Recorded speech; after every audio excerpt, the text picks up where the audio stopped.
Ako si Kamaestro. Ibabahagi ko sa inyo ang isang kwento. Hango sa totoong buhay, simulan na natin. Itong kwentong ito ay hango sa aking totoong karanasan nung nasa second year college pa ako. Ito ay nangyari sa Murcia, Negros Occidental. Birthday noon ng tito ko. At gawa ng malapit na ang anihan, hindi na siya makaalis doon sa bukid. Yung mga kapatid na lang niya yung pumunta doon sa bukid para doon i-celebrate yung birthday niya. Nung araw na iyon, tinawagan din ng mga tita ko ang mama ko at inayang sumama sa kanila papuntang bukid. Pero sabi ng mama ko, susunod na lang kami kasi may mga pasok pa kami noon. Katatapos lang doon ng klase ko, mga alas 4 ng hapon, dali-dali akong umuwi.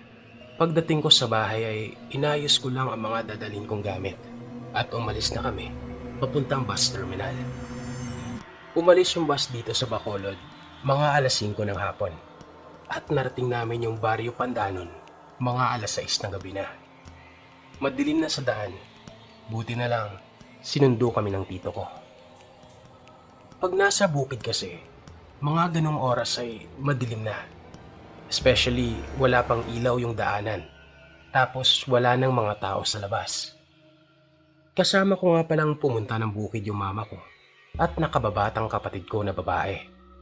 Nilakad lang namin dahil walang naghahatid doon na tricycle kasi nga hindi pa simentado yung daan, lubak-lubak pa. Siya nga pala, flashlight lang ang naging ilaw namin noon habang naglalakad. Kung saan namang malapit na kami at tanaw na namin yung bahay, ay bigla akong kinilabutan. Yung magkabilang gilid kasi nung nilalakaran naming katubuhan ay isang sugarcane plantation. Kaya matataas na yung mga tubo. Habang tahimik lang kaming naglalakad nung time na yon, ay may narinig akong nagsasalita.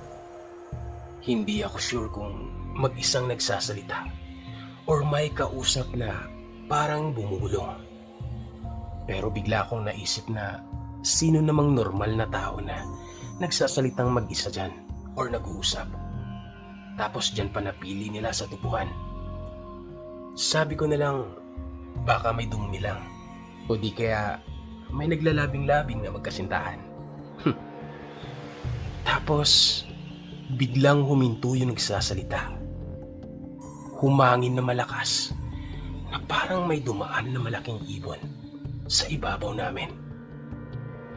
Yung tunog, parang malaking pakpak na winawasiwas.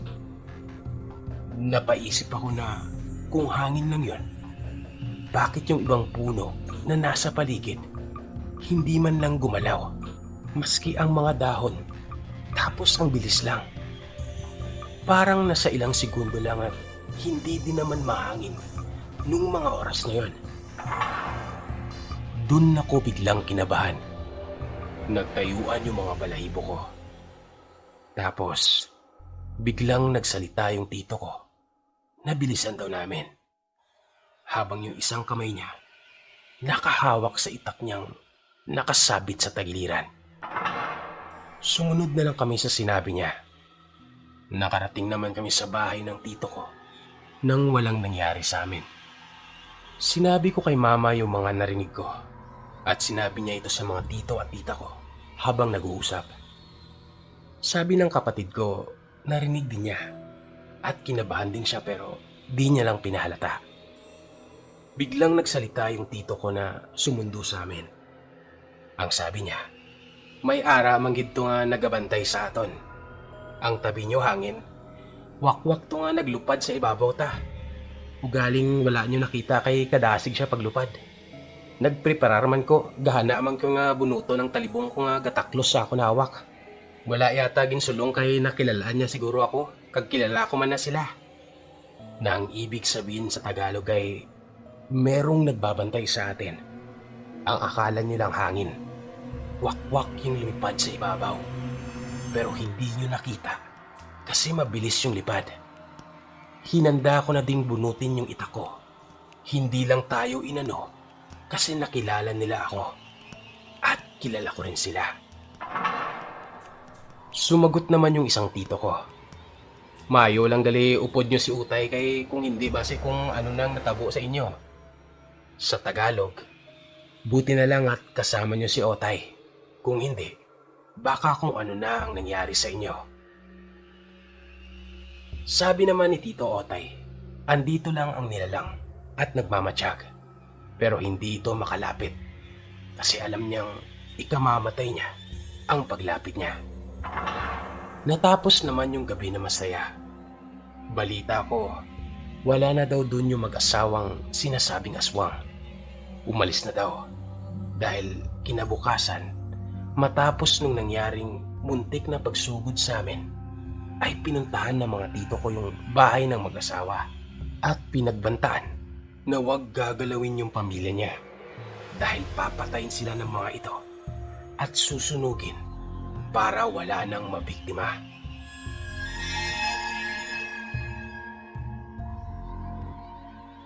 Si Nettie, pinsang buo ko po sa mother side ko. Maldita, sosyalera, pero mabait sa aming mapipinsan.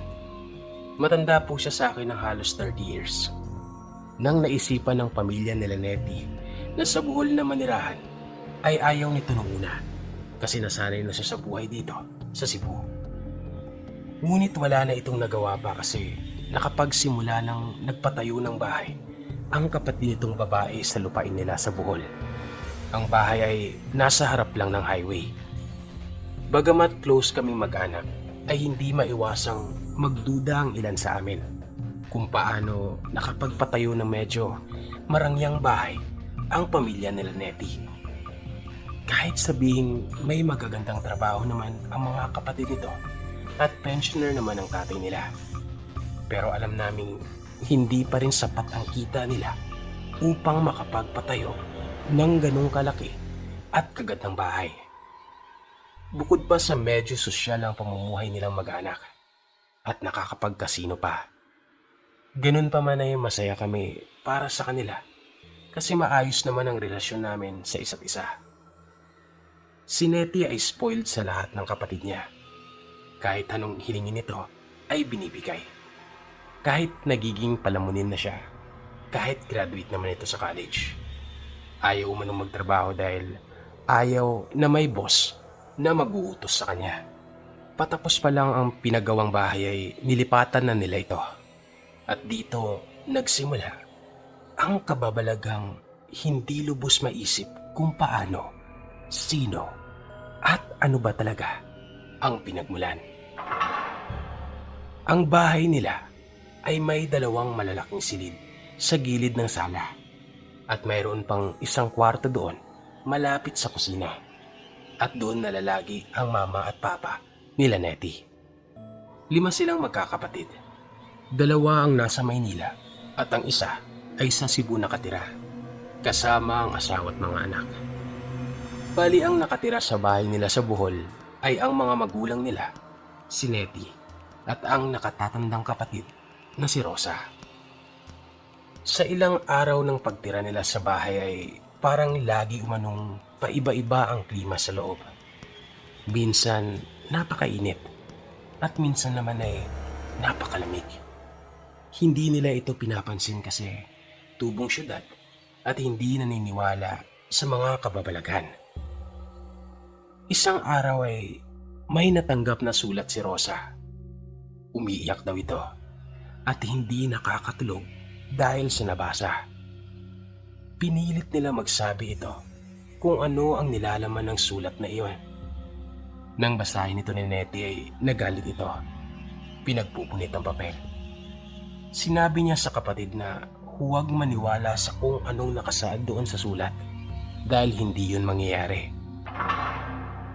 Lumipas ang 1 taon nung natigil ang pagpapagawa ng bahay.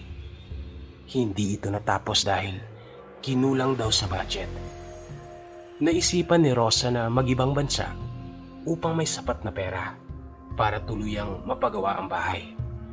Pero ilang buwan pa lamang sa pag-a-abroad ay namatay ang tatay nila. Hindi nakauwi si Rosa dahil hindi pinayagan ng employer. 1 taon pang lumipas. nagkasakit naman ang kanilang kuyang nasa Maynila. Umuwi ito at pinag-pray over dito sa isang simbahan sa Cebu dahil may taning na ang buhay nito. At sa huli ay namayapa din. Hindi pa natapos ang taon ay inatake ang isa pang kuya nilang na malagi dito sa Cebu. Dead on arrival sa ospital. Nakalipas ulit ang isang taon ay binawian din ng buhay ang bunso nilang lalaki. Dito na napagtanto ni Nettie na nagkakatotoo ang nakasaad sa sulat na pinunit niya. Napag-alaman nilang galing pala yon sa misis ng dating employer ni Rosa na may matinding pagdududa sa kanyang mister na merong kalaguyong pinagpapatayo ng bahay sa isang probinsya. At ang kalaguyong ito ay walang iba kundi si Rosa. May sumpa umanong binitawan ang misis na yon doon sa sulat na lahat ng lalaking kapatid ni Rosa ay magkakasunod na mamamatay kapag hindi babayaran ni Rosa ang mga nagastos ng kanyang mister sa pinapatayong bahay para sa pamilya ng pinsan ko. At may pahabol pa daw itong sabi sa sulat na walang makikinabang sa bahay na iyon kahit kailan. Nagluksa ang lahat ng kamag-anak namin nung nalamang sunod-sunod talagang nawawala ang mga kaanak na lalaki sa pamilya nila Nettie. Pagkatapos ng naturang sumpa ay nagsimulang nagiging haunted ang bahay. Minsan may kakatok pero hindi sa pinto kundi sa bintanang halos hindi maabot ng tao dahil sa taas nito. Meron ding bubulong na lang bigla sa mga bisitang nagbabakasyon sa bahay. Nang mamatay ang nanay nila Nettie dahil nagkasakit, ay lalo pang tumindi ang mga paramdam sa loob ng bahay. Hindi pa rin sila kumuha o nagpatingin sa isang albularyo dahil kulang sila sa paniniwala sa mga ganitong kababalaghan. Si Nettie na lang at ang anak nitong lalaki sa pagkadalaga ang naiwan. Dahil sa pangungulila ay nagkaroon ito ng kasintahang siga sa bayan. Tanggap naman ito ang anak ni Nettie. Medyo iligal ang hanap buhay nito kasama ang isa pang kapatid niyang lalaki. Dahil sa napakakonsentidor ng nanay nila ay hindi ito nakukulong dahil napapiansahan agad ng nanay. Maayos naman ang relasyon ni Nettie sa siga na yon kahit madalas itong may kinakaharap na kaso dahil sa iligal na gawain. Pero may isang pangyayari ang nagpadagdag ng kababalaghan sa buhay ni Nettie. Binaril sa ulo ang nobyo nito sa kanyang harapan dahil sa iligal na gawain. Nang rumisponde ang kapatid nito ay binaril din. Sabay na inilibing ang dalawang siga ng kanilang bayan. 3 gabi ang lumipas. Si Nettie ay nakaupo sa may bintana at may kausap sa telepono. Tapos, may napansin siyang tumawag ng pangalan niya galing sa labas ng bahay. Nung tiningnan niya ay walang katao-tao at naisipan niyang baka guni-guni lang yon. Mula noon ay gabi-gabi nang may boses na tumatawag sa pangalan niya sa labas ng bintana. At nung pinakinggan niyang mabuti, ay kaboses ito ng nobyo niyang kakamatay lang. Nanindig ang kanyang balahibo sa takot, pero ayaw pa rin niyang maniwala sa mga multo. Ang ginawa niya ay nagtawag siya ng mga kapitbahay at inimbitahan niya sa loob at sabay nilang hinintay ang pagtawag ng boses niya. Pero ang kakaiba, siya lang ang tanging nakakarinig nito. Kaya wala na siyang nagawa, kundi humingi ng tulong sa problemang kinakaharap niya. May nagmagandang loob na sumundo ng isang albularyo na nakatira sa malayong bukirin. Pagdating nito, ay saktong tinatawag si Nettie ng boses sa labas ng bahay. Dahil sa irita at galit na rin, ay akmanin niya itong sasagutin at palalayasin. Buti na lang napigilan siyang gawin yun ng albularyo. Ang sabi nito ay wag na wag niya itong sasagutin dahil ito yung mag-uudyok sa nilalang na yon. Nasa pilitan siyang isasama sa akalang sumang-ayon ka sa hiling niya. Sinuri ng albularyo ang buong bahay at paligid. Malungkot ang mukha nitong humarap kay Nettie. Bakit daw pinabayaan nilang maisakatuparan ang sumpa ng bahay at hindi man lang sila naghanap ng makakatulong kagaya ng isang albularyo? Hinayaan nilang maubos ang kanilang kalalakihan sa pamilya. At ang isa pa daw na nagpatindi ng sumpa ay ang nakatira sa isang kuweba ng mga engkanto na nasa ikatlong kwarto nila sa may kusina. Dapat daw ay sinara muna ito bago pinatayo ang bahay. Kadalasan daw sa mga taga-probinsya, kapag may magpapatayo ng malaking bahay ay kumukonsulta muna sa isang albularyo o tambalan. Lalo na't may puputulin na malalaking punong kahoy o may babakbaking malalaking bato para aalayan muna ang mga ito upang magpaalam sa kung sino ang naninirahan sa lugar na yon. At sa problema ni Nettie sa boses na tumatawag sa kanya tuwing gabi, ito pala ang kaluluwa ng nobyong hindi matahimik dahil sa may plano na pala itong magbago at pakasalan si Nettie. Pero hindi nga natupad dahil napaslang siya. Para matigil na ang pangungulit ng boses, ay sinama ng albularyo si Nettie at ang nanay ng nobyo niya doon sa sementeryo ng hating gabi. Sabi ng albularyo ay kakausapin nilang dalawa ang kaluluwa ng siga upang ito'y matahimik na. Kapag ayaw nilang makakita ng kaluluwa, ay bumitaw na lang sila sa pagkakakapit sa braso sa albularyo. At kung gusto naman nilang makasaksi, ay kakapit sila ng mahigpit at isentro ang mga mata sa pakay nila. Huwag umanong lilingon-lingon sa kung saan-saan upang hindi na nila makikita ang iba pang mga nilalang sa loob ng sementeryo. At baka paghinaan pa sila ng loob sa takot. Pagpasok daw nila sa bungad ng sementeryo, ay nakakapit na silang dalawa sa braso ng albularyo. Hanggang nakaharap na sila kung saan magkatabing inilibing ang magkapatid. Hindi sila makapaniwala sa nakita nang may dalawang lalaking nakatayo sa puntod. Ang isa, basag ang ulo. At ang isa ay punit ang damit at duguan. Kahit hindi maaninag ang mga mukha dahil sa dilim at kandila lamang ang nakasinding hawak ng albularyo, ay alam ni Nettie at nanay ng mga ito na sila yon dahil sa korte ng pangangatawan at tindig ng mga ito. Bumitaw si Nettie sa pagkakakapit sa albularyo at humagulgol. Kinausap niya ang kaluluwa kahit ayaw niya itong makita sa takot. Pagkatapos ay nagpasalamat si Nettie sa kaluluwa ng nobyo dahil sa maayos nitong pakikitungo sa kanya nung buhay pa ito. Una na itong umalis at naiwan ng kaluluwa ng kapatid na siya namang kinausap ng nanay nito. Mas matapang ang ina ng mga siga dahil hindi ito bumitaw sa pagkakakapit sa albularyo habang kinakausap ang isa pa niyang anak. Ilang araw na wala sa sarili si Nettie pagkatapos nun. Pagkatapos ay nagpasya siyang umalis na sa bahay at uupa na lang sa Tagbilaran kasama ang anak. Ilang taon nang lumipas na nakasarado ang buong bahay nang may mag-alok na bibili nito. Isa ring taong hindi naniniwala sa kababalaghan.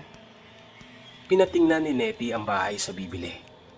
Pero pagbukas pa lamang sa pintuan, ay may kung anong puwersang sumakal doon sa taong bibili sana ng bahay. Halos mamatay ito sa higpit ng sakal. Naiwan pa sa loob ng bahay ang dala nitong handbag. Mula noon ay nakasarado na ang bahay at nilagyan ng paskil na no entry and not for sale. para wala nang mabibiktima pa ang misteryosong bahay na ito.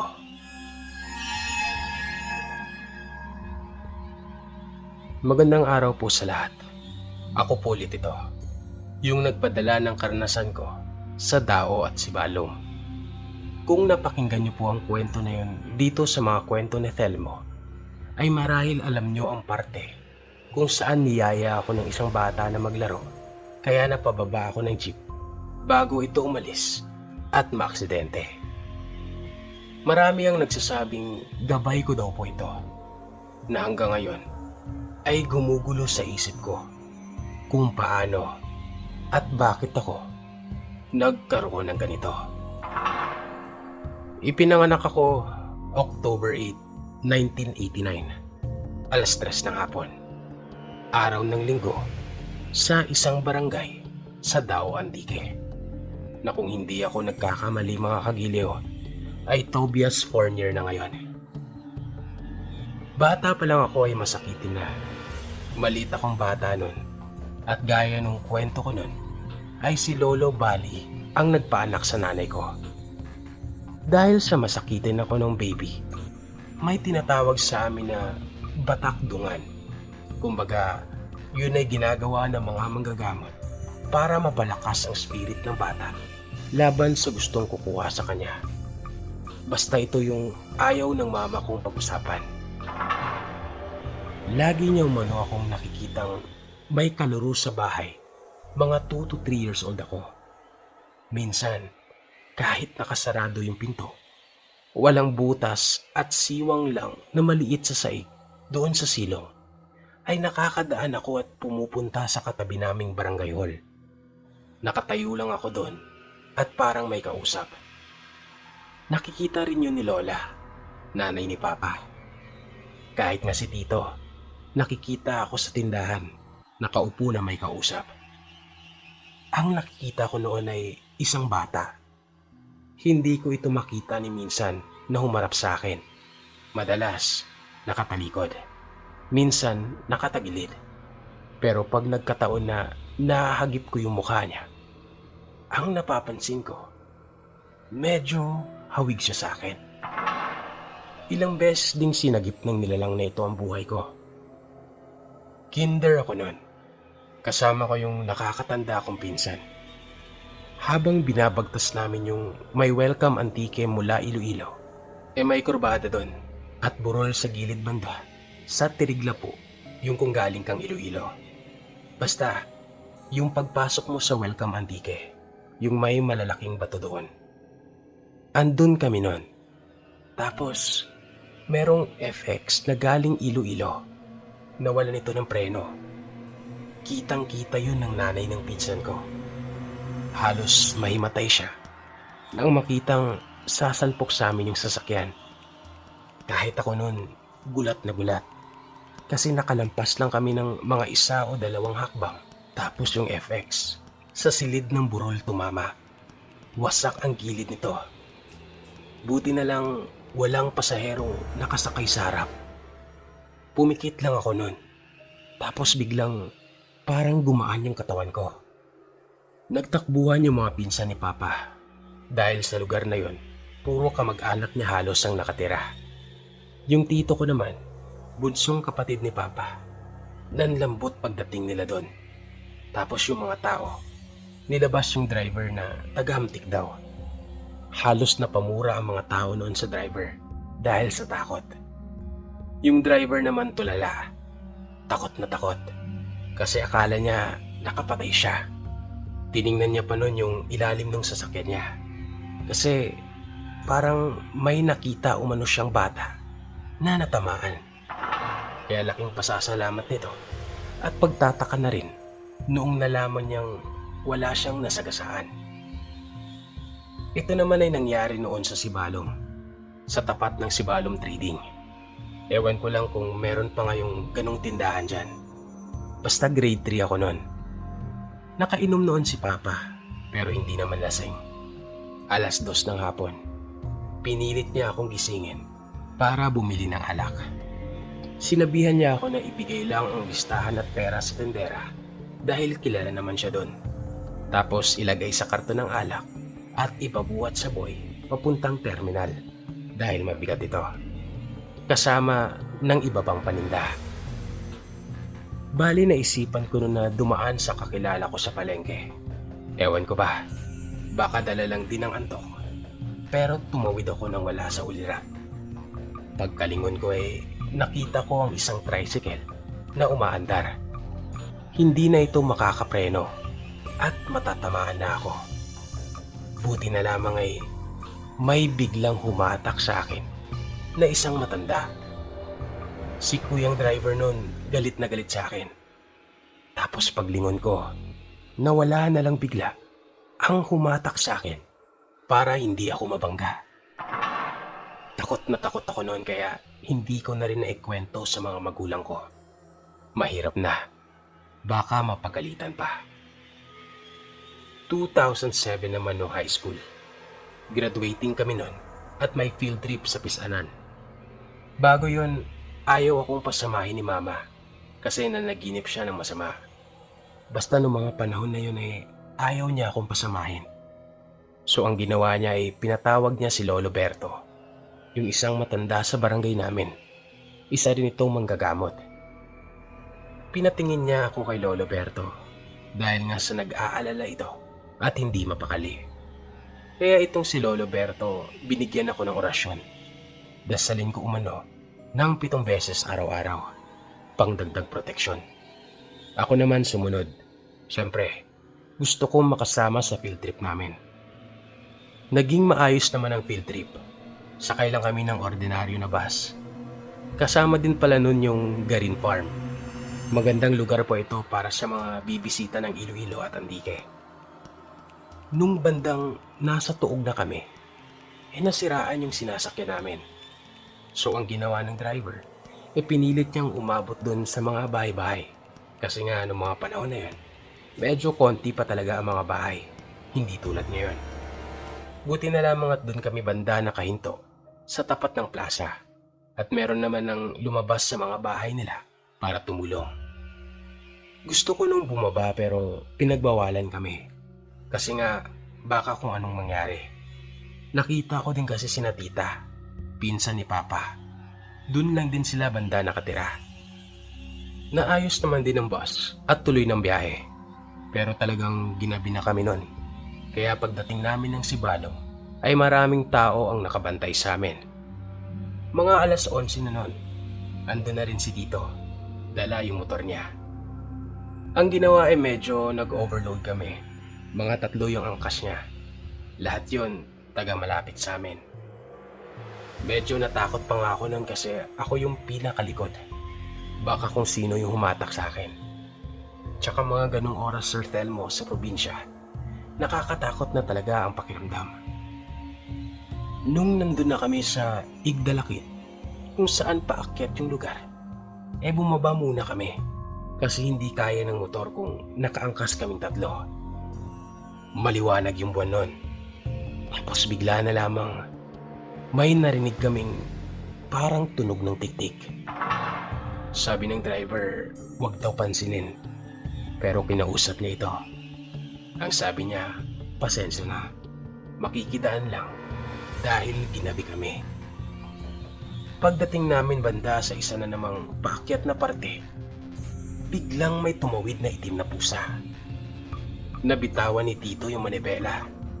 Ako naman, dala ng gulat ay napatalon kasi nga nasa likod lang ako. Yung tito ko at yung isang babae ang naiwan dun sa motor nung natumba. Medyo naipit sila pero hindi ganun kadelikado yung pagkakaipit. Natawa na lang din kaming dalawa ng isa ko pang kasama na nakatalon din sa motor. Buti na lamang at merong ding dumaan na isa pang sasakyan at tinulungan sila Tito na makabangon. Pagdating ko sa bahay, sobrang nagulat ako. Sa pinto pa lang kasi, hinampas na ako ni Mama ng makabuhay o manunggal. Naninermo nito. Paano daw ginabi ako? Tapos, nagdala pa daw ako ng isang nilalang na sumunod sa akin. Saka ko lang napansin na Ang tinutukoy ni nanay ay isa umanong aswang. Kinilabutan ako nun at tuloy-tuloy nang pumasok sa bahay.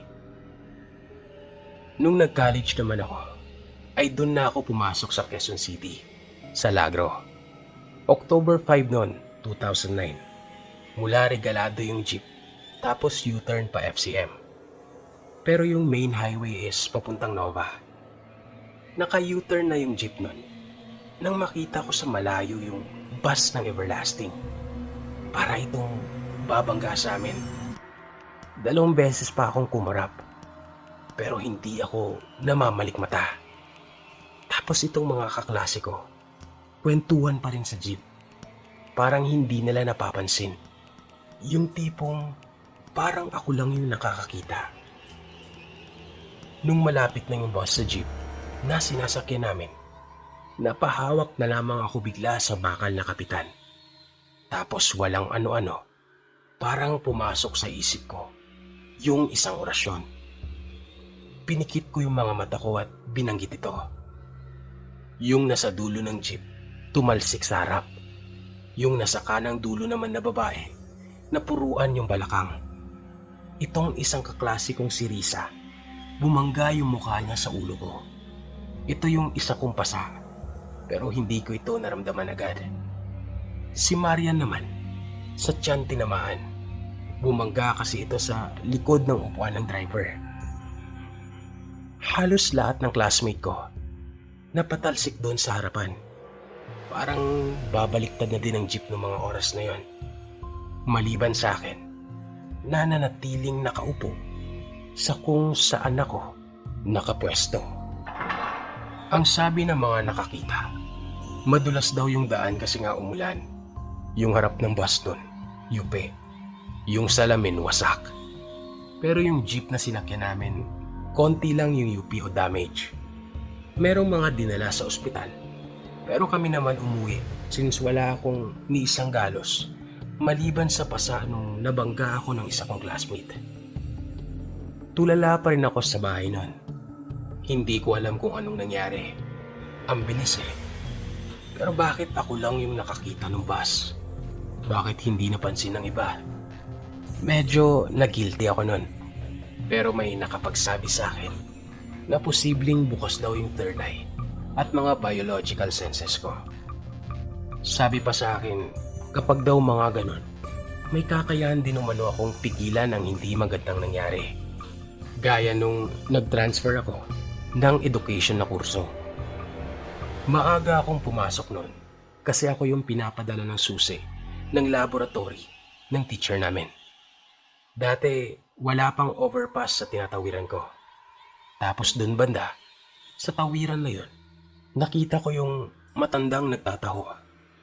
Tapos yung kotse, mabilis yung takbo.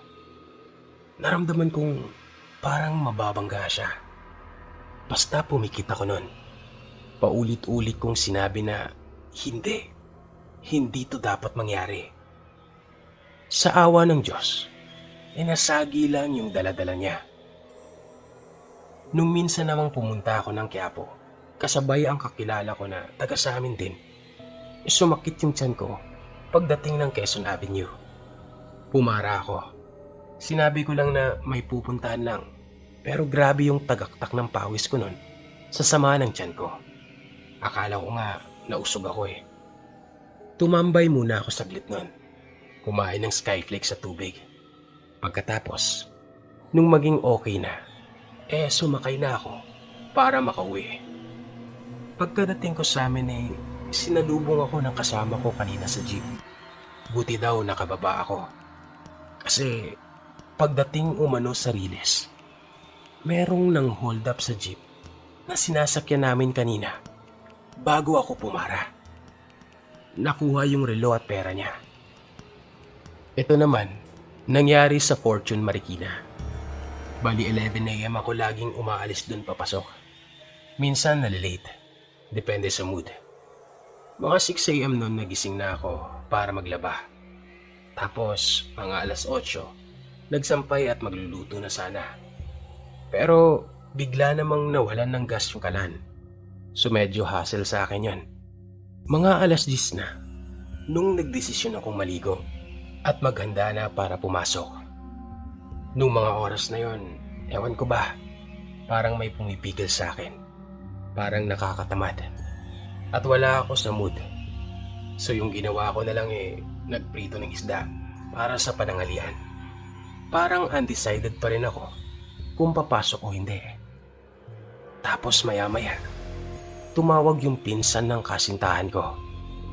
Nasaan daw ako? Sabi ko naman nasa bahay pa. Tumawag daw kasi yung papa niya. Marami daw tao doon sa lugar kung saan ako sumasakay ng jeep. Tapos nalaman namin na merong sumalpok na jeep sa terminal mismo. Kaya napatawag sila sa akin kasi ganong oras din ako kung umalis. Halos matulala ako noon. Mag-aalas 12 na. Undecided pa rin kung papasok o hindi. Ang ginawa ko ay nagsindi na lang ako ng kandila sa altar at nagpasalamat. Kinausap ko ang gabay ko at inacknowledge ang ilang beses na naligtas ako sa kapahamakan. Sana naririnig niya ako.